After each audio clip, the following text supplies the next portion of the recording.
نحمده ونصلي على رسوله الكريم اما بعد فاعوذ بالله من الشيطان الرجيم بسم الله الرحمن الرحيم احل الله البيع وحرم الربا عن ابي هريرة رضي الله تعالى عنه ان رسول الله صلى الله عليه وسلم نهى عن بيع الملامسة والمنابذة۔ عزیز دوستو، فقہ المعاملات سے متعلق اور بیوع سے متعلق کچھ اہم دروس شروع تھے۔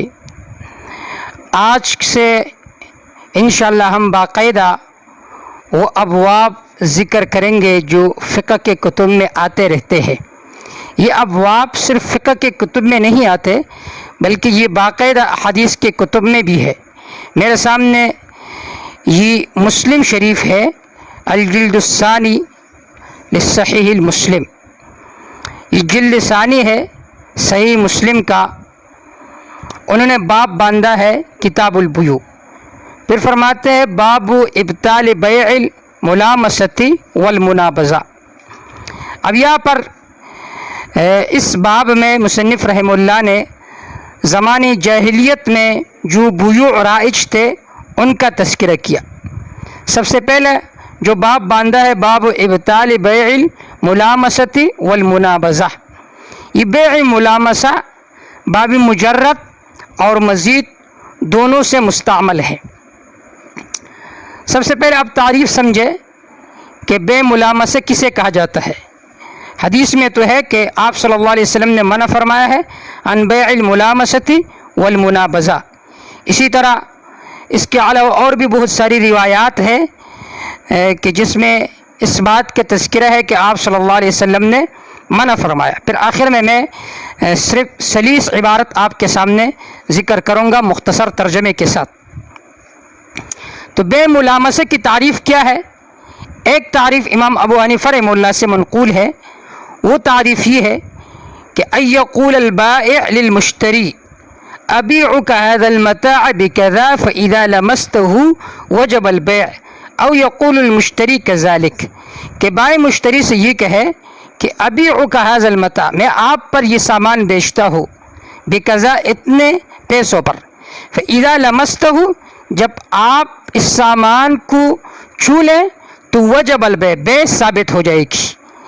او یقول المشتری کذالک، یا مشتری اس طرح کہے کہ میں آپ پر یہ چیز بیچتا ہوں، یا مشتری اس طرح کہے کہ میں آپ سے یہ چیز خریدوں گا، جب میں اس کو چھو لوں تو بس یہ چیز میری ہو جائے گی۔ یہ ہے بیع ملامسہ کی تعریف جو امام ابو حنیفہ رحمہ اللہ سے منقول ہے۔ دوسری تعریف امام شافعی رحمہ اللہ سے منقول ہے، وہ یہ ہے کہ ہی ان یأتی بثوب مطوی، کہ ایک آدمی ایک کپڑا لے کر آئے جو لپٹا ہوا ہو، او فی ظلمت، یا تاریکی میں ایک کپڑا لے کر آئے، فیلمسہ المستام، پھر مشتری اس کو چھو لے، فیقول صاحبہ بعتکہ بکذا بشرط ان یقوم لمسک مقام نظرک ولا خیار لک اذا رأیتہ، کہ بھائی اس سے کہتا ہے کہ جب آپ نے اس کو چھو لیا بس آپ کے لیے خیار ختم ہو گیا، اگر بعد میں آپ اس کو دیکھ بھی لیں تب بھی آپ کے لیے کوئی خیار نہیں ہوگا۔ تو اسی طرح بیوع سے آپ صلی اللہ علیہ وسلم نے منع فرمایا۔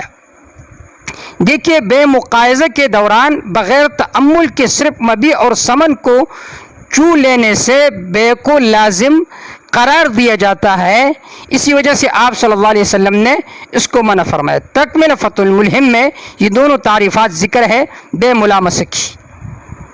تو یہ تعریف ذکر ہو گئی بے ملامسہ۔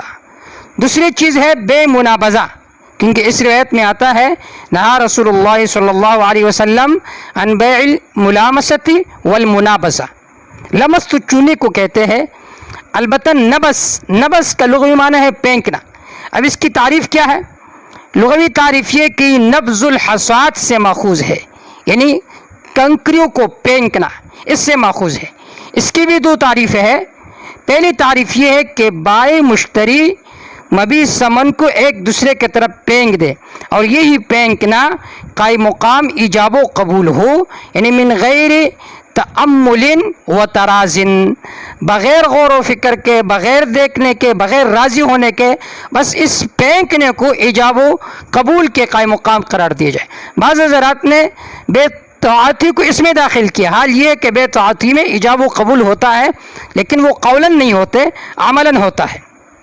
ایک تعریف یہ ہے۔ دوسری تعریف یہ ہے کہ زمین کی بے کے وقت پتھر پھینکا جائے، جہاں وہ پتھر گرے اس جگہ تک کی زمین کو عقد میں داخل کیا جائے، اس صورت میں یہ نبض الحساد سے ماخوذ ہوگی۔ اب آپ صلی اللہ علیہ وسلم نے یہ جو منع فرمائی، اس کی حکمت کیا ہے؟ پہلی بات نقلی دلیل، وہ تو ظاہر ہے، مسلم شریف کی بہت ساری روایات ہے کہ نہا رسول اللہ صلی اللہ علیہ وسلم عن بیع الملامسۃ والمنابذہ۔ اسی طرح دوسری روایت وبه قال حدثنا ابو قریب وابن ابی عمر قال حدثنا وکیع عن سفیان عن ابی زناد عن الاعرج عن ابی ہریرہ رضی اللہ تعالیٰ عنہ عن النبی صلی اللہ علیہ وسلم مثلہ۔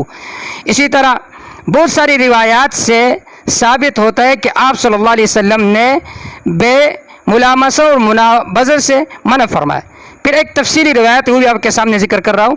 نبی قال حدثنا محمد بن رافع قال حدثنا عبد الرزاق قال اخبرنا ابن جریج قال اخبرني عمرو بن دینار عن عطاء بن مینا انه سمع يحدث عن ابی ہریرہ رضی اللہ تعالی عنہ انه قال نهى عن بیعتین الملامسہ والمنابذہ۔ اب ملامسہ کی تعریف کر رہے ہیں۔ اما الملامسہ فأن يلمس كل واحد منهما ثوب صاحبه بغیر تأمل، والمنابذہ أن ينبذ كل واحد منهما ثوبه إلى الآخر ولم ينظر واحد منهما إلى ثوب صاحبه۔ یہ دونوں تعریفیں ذکر ہو گئی حدیث میں جو میں نے آپ حضرات کے سامنے ذکر کی۔ تو ایک تو وجہ یہ ہے کہ آپ صلی اللہ علیہ وسلم نے منع فرمایا۔ دوسری وجہ کہ بے کی تعریف اس پر صادق نہیں آتا، بے کی تعریف اس پر صادق نہیں آتا۔ بے کی تعریف یہ ہے کہ آپس کے رضامندی کے ساتھ ایک چیز کو خریدا جائے اور بیچا جائے، جبکہ یہاں پر رضا نہیں ہے، یہاں پر تأمل نہیں ہے، یہاں پر نظر نہیں ہے۔ بے کی تعریف اس پر صادق نہیں آتا۔ تیسری خرابی یہ کہ اس میں تعلیق التملیک علی الخطر ہے، تعلیق التملیک علی الخطر ایک دھوکہ ہے۔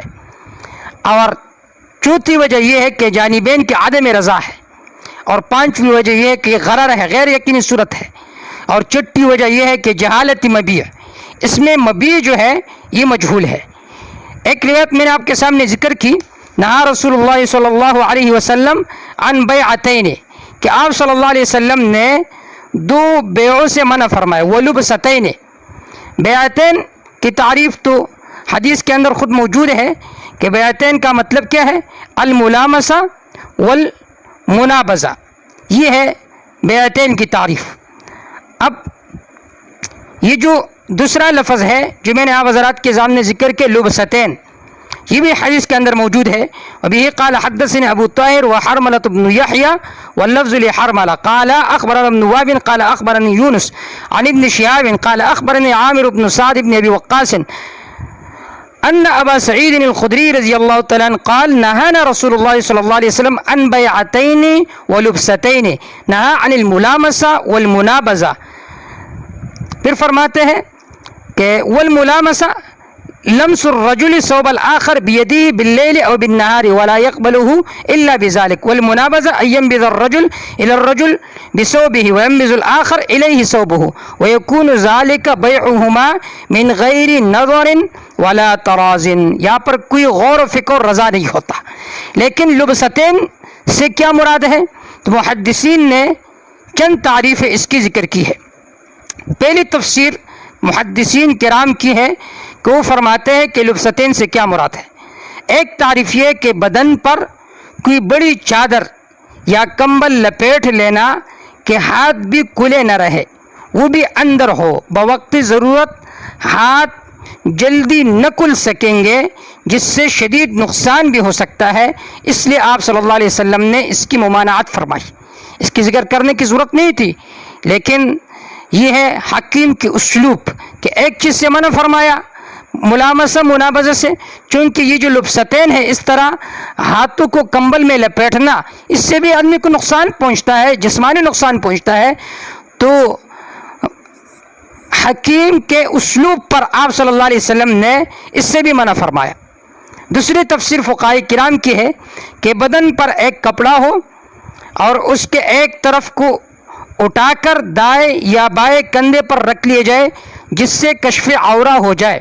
اس میں وجہ ممانعت کشف عورہ ظاہر ہے، اور احتباء کی صورت یہ ہے کہ سرین پر بیٹھ کر گھٹنے کڑا کر دینا اور کوئی کپڑا کمر کے پیچھے سے بل دے کر گھٹنوں کے آگے گرہ لگا دینا یا ہاتھوں کے ذریعے سے اس طرح سہارا لے لینا۔ اگر اس حیت سے کشف عورہ تو ممنوع ورنہ نہیں۔ دوسری صورت میں احتباء مع عدم الکشف رسول اللہ صلی اللہ علیہ وسلم سے ثابت ہے کہ جس میں کشف عورت نہ ہو تو یہ احتباء آپ صلی اللہ علیہ وسلم سے ثابت ہے۔ ایک اور فائدہ بھی سمجھیے، آپ صلی اللہ علیہ وسلم نے بیع منابضے سے منع فرمایا۔ میں نے شروع میں ذکر کیا بعض حضرات نے بے طاعتی کو بے ملامسہ میں داخل کیا، جبکہ یہ اس میں داخل نہیں ہے، کیونکہ بے طاعتی میں عملاً ایجاب و قبول ہوتا ہے۔ تو بیع المعاطات یا بیع الطاعتی عند الحنفیہ جائز ہے، ملامسہ منابضہ میں اس کو داخل کرنا صحیح نہیں ہے، کیونکہ اس میں ایجاب و قبول دونوں فعلاً ہوتے ہیں اور توارث بھی دلیلی جواز ہے۔ تو حاصل یہ ہے کہ اسی طرح بیوع سے کہ جس میں غرر ہو، جس میں مبیع مجہول ہو، اس سے آپ صلی اللہ علیہ وسلم نے منع فرمایا۔ تو اس سے ہمیں یہ معلوم ہوا کہ وہ بے جو مجہول ہو، آپ کو پتہ نہیں مبیع کا کہ میں کیا چیز خرید رہا ہوں، یا غیر یقینی صورت ہے یا اس میں خطر ہے، دھوکہ ہے، تو اس طرح بیوعات سے اپنے آپ کو بچانا چاہیے۔ جس طرح آج کل جتنے آن لائن بزنس اور کاروبار ہے اس میں مبیع مجہول ہوتے ہیں، اس طرح غرر بھی ہوتا ہے، عدم التملیک علی الخطر بھی ہوتا ہے، تعلیق التملیک علی الخطر بھی ہوتے ہیں۔ یہ سارے جو وجوہی فاسد ہے وہ سارے اس میں موجود ہوتے ہیں، لہٰذا اس طرح آن لائن بزنس اور کاروبار سے بھی احتراز کرنا چاہیے۔ انشاءاللہ میں آہستہ آہستہ یہ جو ابواب ہے اس کا تذکرہ کروں گا آپ حضرات کے سامنے۔ اللہ مجھے بھی سمجھ کی توفیق عطا فرمائے اور آپ سب حضرات کو۔ وما توفیق الا باللہ۔